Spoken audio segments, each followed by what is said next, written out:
사사를 극복하는 은총이라는 제목입니다. 예수님께서 길 가실 때에 여리고 예루살렘으로 들어가 입성하시면서 시험하신지라 길가에 한 무화과나무가 서 있는 것을 보시고 그 잎사귀 가운데 열매가 있는가 보시고 찾았는데 열매가 없으니까 무화과나무를 향하여 내가 이제부터 영원토록 열매를 맺지 못하리라 라고 하셨는데, 그 이튿날 베드로와 함께 그 나무 아래로 지나갈 때 베드로가 말하기를 어제 저주하신 나무가 말랐나이다. 어제 예수님께서 내가 영원토록 열매를 맺지 못하게 한 그 나무가 말라서 죽어버렸어요.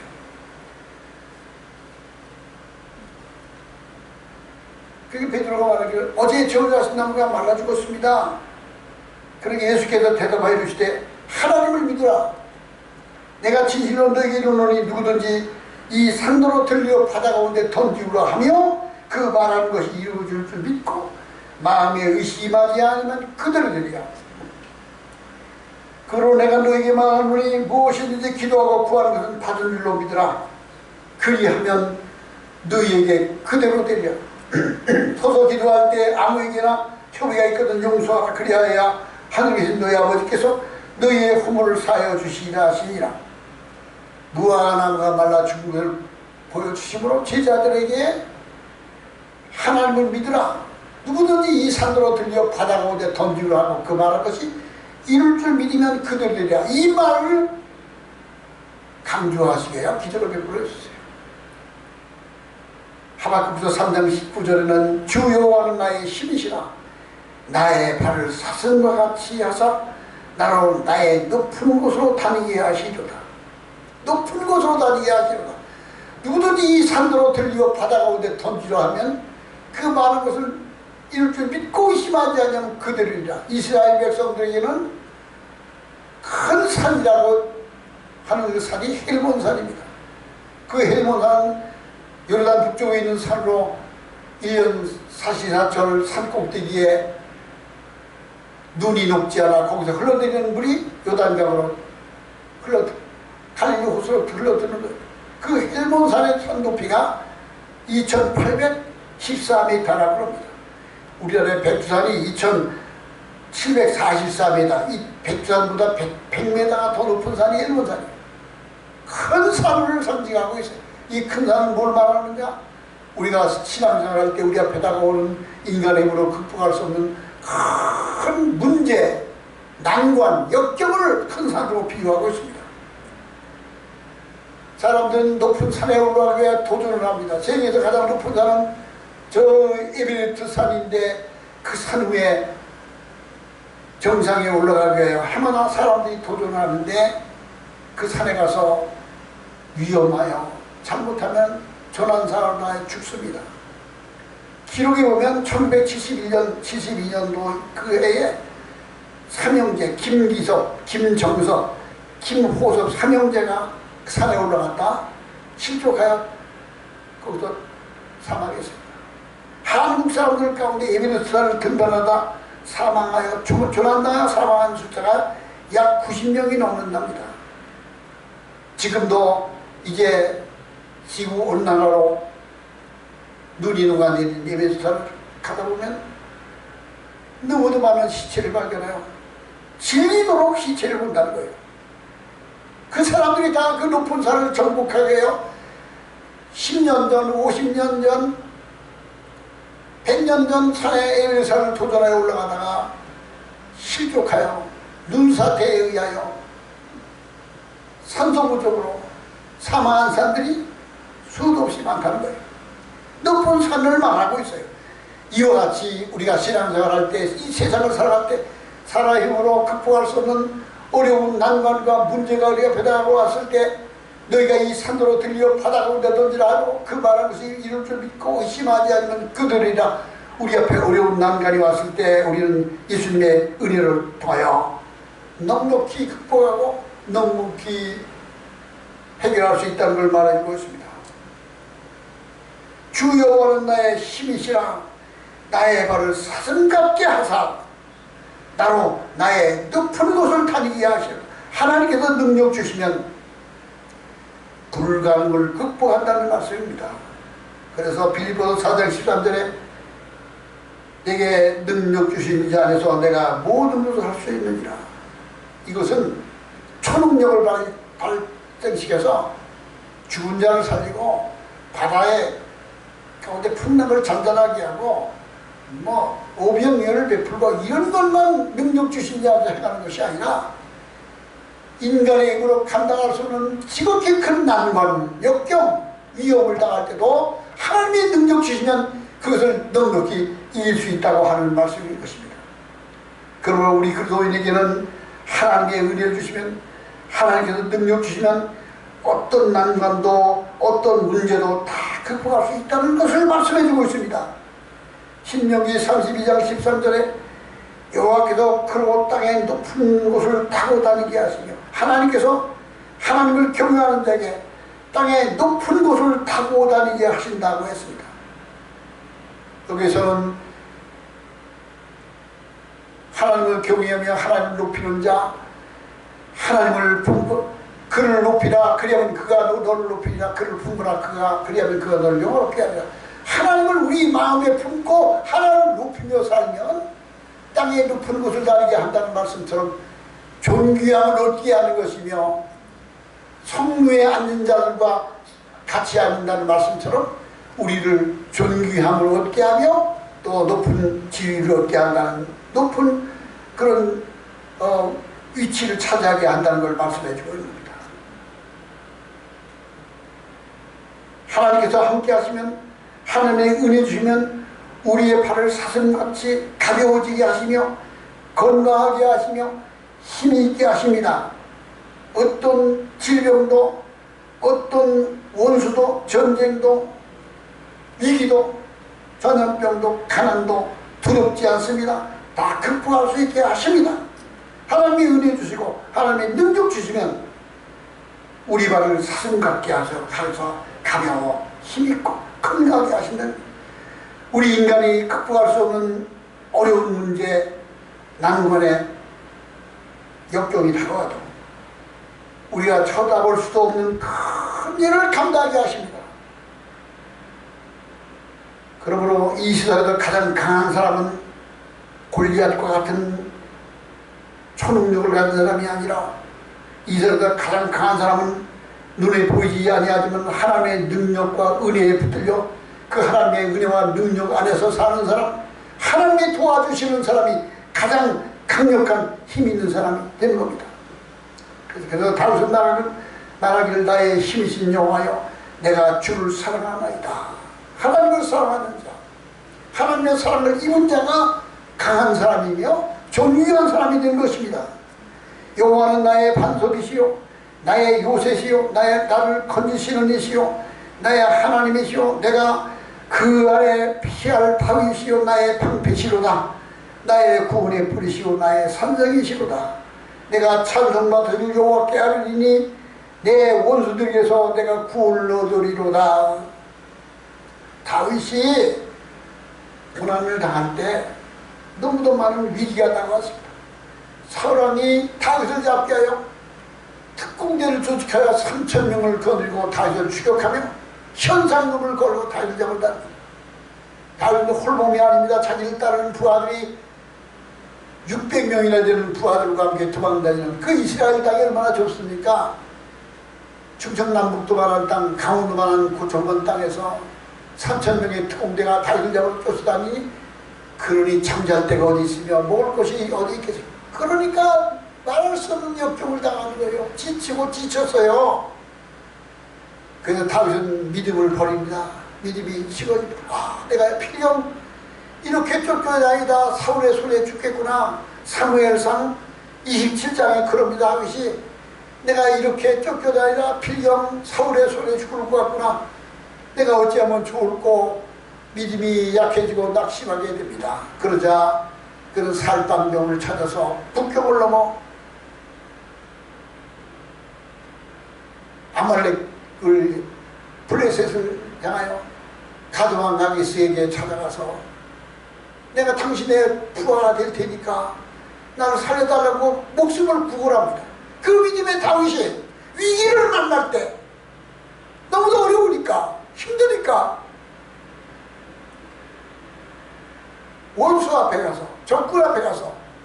내 목숨을 부지하게 도와달라고 조언입니다. 그러자 가디왕 아기스는 야, 다윗과 같은 용사가 내 부하가 됐구나. 참 나는 참 행운이다. 그래야 다윗을 시글락이라는 땅을 줘서 거기 거하게 합니다. 다윗의 군대 무리들 600명과 그 가족들이 시글락이라는 땅을 집을 짓고 농사를 지면서 평안한 생활을 하게 되는데, 그렇게 되니까 사울왕의 추격이 없어졌어. 우리가 죄와 타협을 하면 박해가 없어지는 거예요. 믿음을 지키며 살다가 환난을 당하고 역경을 당할 때 하나님 앞에 그 믿음을 지키지 못하고 낙심하여 타협하게 되면 환난은 없어지지만 우리는 낙심한 자, 실족한 자가 되고 마는 거예요. 다윗은 시글락 땅에 머물면서 이제 쫓겨다니지 않고 안전하게 처자식들과 같이 살게 됐는데, 이 가드왕이 말하기를 야, 내가 저기 사울왕과 싸워서 이스라엘을 공격하러 가는데 너 이스라엘에 쫓겨왔지 않냐? 우리 앞장서서 저 사울왕과 싸우려고 내가 대장이 되라. 빨리 네 군대들을 거느리고 나와 함께 이스라엘 공격하러 나가자. 다윗은 한 번도 사울왕에게 정하지 않았던데 이제 난관에 빠집니다. 어찌하면 좋을까? 안 나아갈 수도 없고, 그러니까 앞장서 가면서 진퇴양난입니다. 내가 어찌하면 피할 게 있을까? 하나님 나를 도와주셔서 기도하니까 하나님이 그래도 피할 게 주셔서 이 아말렉 왕의 장군들이 말하기를, 아니 다윗을 앞장서고 싸우려고 합니까? 저놈이 언제 마음이 변해서 돌이켜서 우리를 칠지 모르는데 당신은 저 다윗을 믿습니까? 아닙니다. 우리는 저를 믿을 수가 없습니다. 그러니까 이 아말렉 왕이 블레셋 왕이 다윗을 불러 말합니다. 나는 너를 신뢰하지만 내 부하들이 너를 좋아하지 않는구나. 너 우리와 같이 전쟁터에 가지 말고 너는 네 군사들과 함께 빨리 돌아가라. 그러니까 다윗은 속으로 하나님 감사합니다. 피하게 주셨군요. 그리고 자기 곧 살고 있던 동네인 시글락으로 돌아왔는데 보니까 그 사이에 마족대들, 아말렉 마족대들이 자기의 처자식들을 불지르고 다 빼앗가고 누락질하고 여자들과 어린아이들 다 포로로 끌고 가고, 가보니까 불에 탄 집과 아무것도 남지 않은 폐허만 남아있는 다윗이 보게 됩니다. 다윗과 같이 전쟁에 나왔던 600명의 용사들이 그 광경을 봅니다. 자기의 처자식이 포로로 잡힌 것을 생각하게 되니까 다윗을 향하여 원망합니다. 다윗아, 우리가 너를 따라왔다가 이제 이게 무슨 꼴이냐? 너 때문에 우리 망하게. 그리고 그들이 돌을 들어 다윗을 치려했다고 했습니다. 다윗은 궁급했다고 했습니다. 어찌하면 좋을 줄 몰라 하나님께 기도했는데 하나님이 피할 길 내셔서 그들의 그 판단을 무마하게 하시고 제사장을 향하여 어떻게 하면 좋을까를 물어보니까 빨리 깔아라. 저들이 지금 머리가 되지 않았다. 그 자기 군사들과 이렇게 추격하게 가니까 아말렉 사람들은 다윗의 것을 누락질해가지고 오면서 그냥 진탕 먹고 마시며 취하여 노래 부르고 춤추고 있는 그곳에 얼마 가지 않아 쭉 회타나서 가서 아말렉을 진멸하고 자기의 처자식과 노력당한 것을 다 찾아오는 기적이 있었습니다. 이것이 사람의 힘으로 감당할 수 없는, 말할 수 없는 큰 난관과 역경이 왔을 때 하나님이 도우심으로 알며 극복하는 거예요. 큰 산을 넘어갈 수 있게 하셨으며 극복할 수 있게 하셨습니다. 나의 방패시오, 나의 구원의 뿌리시오, 나의 선석이시오. 내가 찬송받을 여호와께 아뢰리니 내 원수들에게서 구원을 얻으리로다. 그의 일생에 수많은 난관과 역경이 있었지만, 높은 산과 같은 절망할 수밖에 없는 문제가 있었지만 하나님께서 넉넉하게 이기게 하시고 신앙의 최고봉에 이르게 하셨습니다. 요한계시록 14장에 14만 4천 명의 하나님의 선민들이 시온산에 서서 하나님을 찬양한다고 해요. 시온산에 서서 하나님을 찬양한다는 것은, 이것은 높은 산 위에 서서 하나님의 은혜 안에 있는 사람들이 하나님을 찬양한다는 말씀이에요. 하나님의 은혜가, 하나님의 은총이 함께하기 이전에는 신앙생활이 힘들고 어려웠지만 하나님의 은혜와 능력이 함께하면 신앙생활은 즐겁고 기쁘고 승리의 계가를 부를 수 있게 됩니다. 두 번째로, 하나님의 은혜 주시고 능력 주시면 어떤 문제라도 극복할 수 있습니다. 이사야서 41장 14절에 너 지렁이 같은 야곱아, 요즘 개혁성경에는 너 포로지 같은 야곱아 이렇게 나왔어요. 포로지나 지렁이나. 너 지렁이 같은 야곱아, 이것은 하나님의 백성들은 보잘것없는 아주 약하고 천한 존재지만 하나님이 너와 함께 하시면 보라, 내가 너를 이가 날카로운 새 타자 기계를 사버리니 네가 산들을 쳐서 부스러기를 만들 것이며 작은 산들로 겨와 같이 되게 할 것이라. 네가 그들을 까부른 즉 바람에 그것이 날리겠고 회리 바람이 그들을 흩어버릴 것이로되 너는 여호와로 인하여 즐거워하겠고 이스라엘의 거룩한 자로 인하여 자랑하리로다. 버러지같이 지렁이같이 약하고 보잘것없이 천한 자지만 하나님이 함께 하시면 능력 주시고 은혜 주시면 너로 이가 날카로운 새 타자 기계같이 하리니 네가 산을 쳐서 부스러기를 만들 것이며 큰 바위를 깨뜨려서 부스러기를 만들 것이라고 말하고 있습니다. 하나님의 은혜 주시면 큰 산이 무너지고 큰 만이 무너집니다.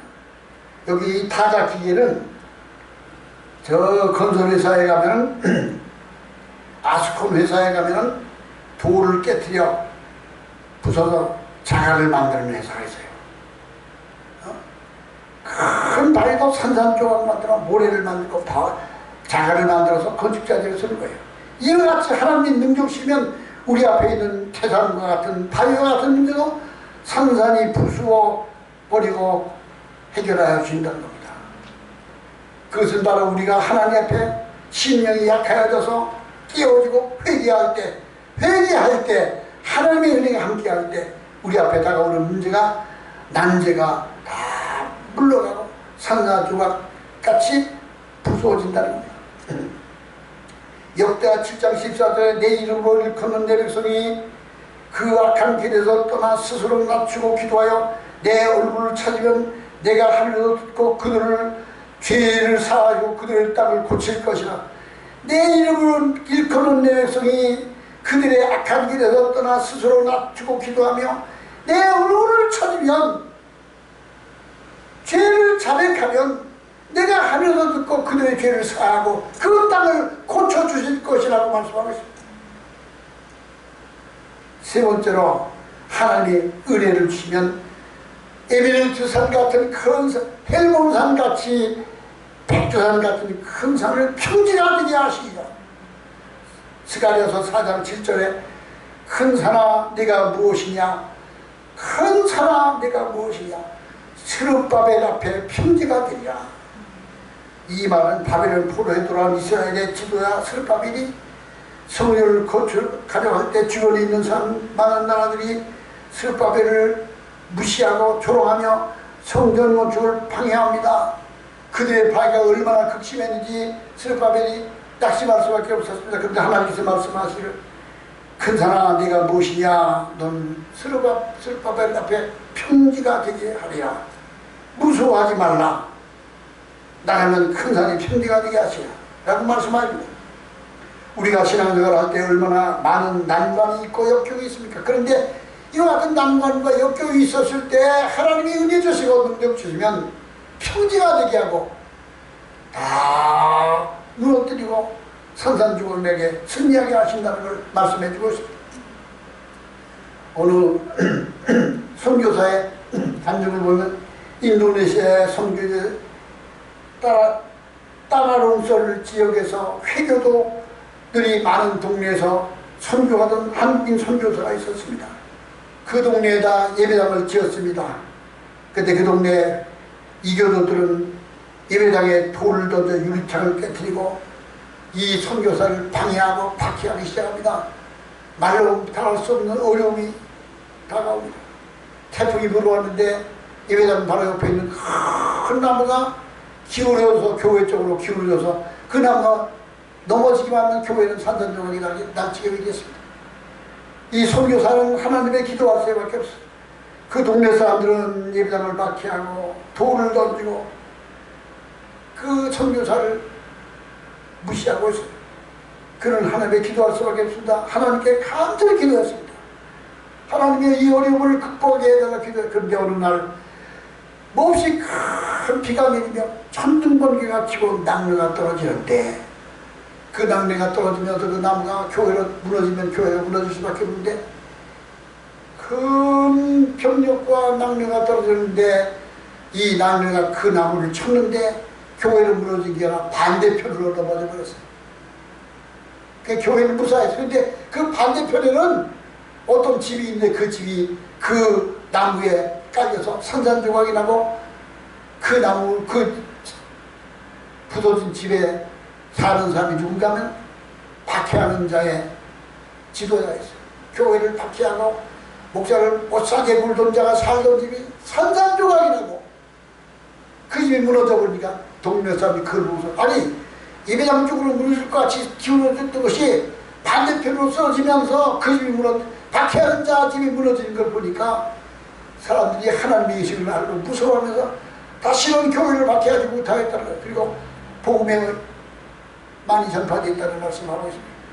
하나님이 함께 하시면 큰 산이 평지가 되게 하십니다. 제가 전도할 때도 그렇습니다. 언젠가 저 은평구 6호선 불광동 연신내 구산역 그쪽에 거기 무슨 일을 가는지 거기 가다가 지하철을 타다가 전도한 적이 있었어요. 하나님, 여러분 태양이 없어지면 세상이 어떻게 될까요? 태양이 있는 것처럼 하나님이 계십니다. 하나님은 우리를 사랑하시고 우리를 소중하게 여기십니다.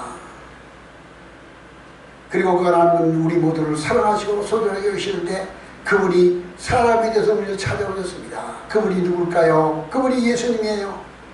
예수님은 하나님이시며 역사의 주시며 그리스도이십니다.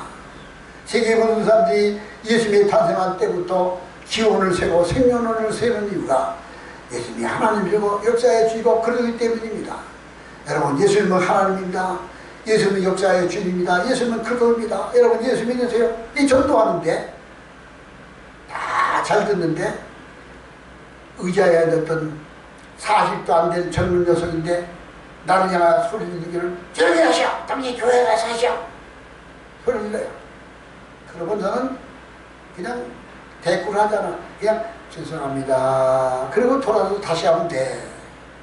또 소리 질러. 또 다시 죄송합니다. 그리고 또 한 번 계속 하면 돼. 그러면 되게 중단을 그만둔다니까. 그날 그 녀석이 내가 죄송합니다. 다시 전도하는데 쭉 일어서서 저기 하자! 쫓아오는 거야. 아, 이게 난 그럴 때가 있어요. 언젠가 여의도에서 마포 쪽으로 나오는 시내버를 타고 전도하는데 사람이 집을 꽉 찼어. 젊은 녀석이 그만하라고 그만하시오. 죄송합니다. 하면서도 끝까지 그만하면서 중단한 적이 있었어. 그날도 그게 됐어. 일어서서 저기 가라고 소리나. 아, 이거 어떻게 하지? 뭐 이런 녀석이다. 이런 생각을 하는데 바로 옆에 앉아있던 아주 꼬장하게 생긴 아주 고지식하게 생긴 머리가 하얀 노인네가 아주 강직해 보이는 노인네가 이래서더니 그 녀석을 향하여 야 이놈아! 너나 조용히 해라! 그 소리 지르니까 이놈이 그 기세인들에게 그냥 저를 도망가 버렸어. 저 그때 얼마나 통쾌했는지 내가 그 물리친 게 아니야. 하나님이 이 노인네를 통해서 야 이놈아! 이분이 하는 게 뭐가 틀렸냐? 너나 조용히 해라! 그러니까 직선적으로 도망가버렸어. 우리 앞에 내 입으로는 극복할 수 없는 난관이 있었을 때, 역경이 있었을 때 하나님은 피할 바에 주시고 큰 산이 평지가 되게 하시는 좋으신 하나님입니다. 예수님께서 말씀하시기를 누구든지 이 산도로 들려 바다 가운데 던지를 하며 그 말하는 것이 이룰 줄 믿고 마음에 의심하지 않으면 그대로 되리라. 그렇습니다. 우리 하나님의 은혜 가운데 무엇인지 구하는 것은 기도의 권을 받는 일입니다. 큰 산을 무너뜨려 평지하게 하시는 하나님, 태산을 극복하게 하시는 하나님의 능력과 은혜, 하나님 우리 배후에 계십니다.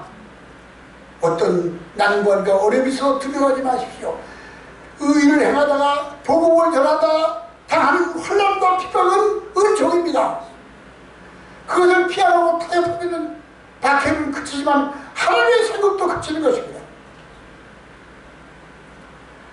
우리 하야 말씀하시는 네 믿음대로 일지어다. 큰 산은 무너져라 말씀하십니다.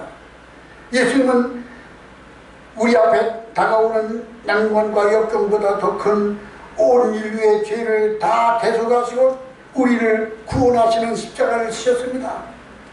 우리의 문제도 다 대신 저를 짊어지셨습니다. 그러므로 누구든지 회개하고 하나님의 일을 힘입어 그 앞에 믿음으로 나아가면 우리 앞에 어떤 난관과 역경도 넉넉히 승리하게 하시는 좋으신 하나님을 믿으시기 바랍니다. 기도하시겠습니다.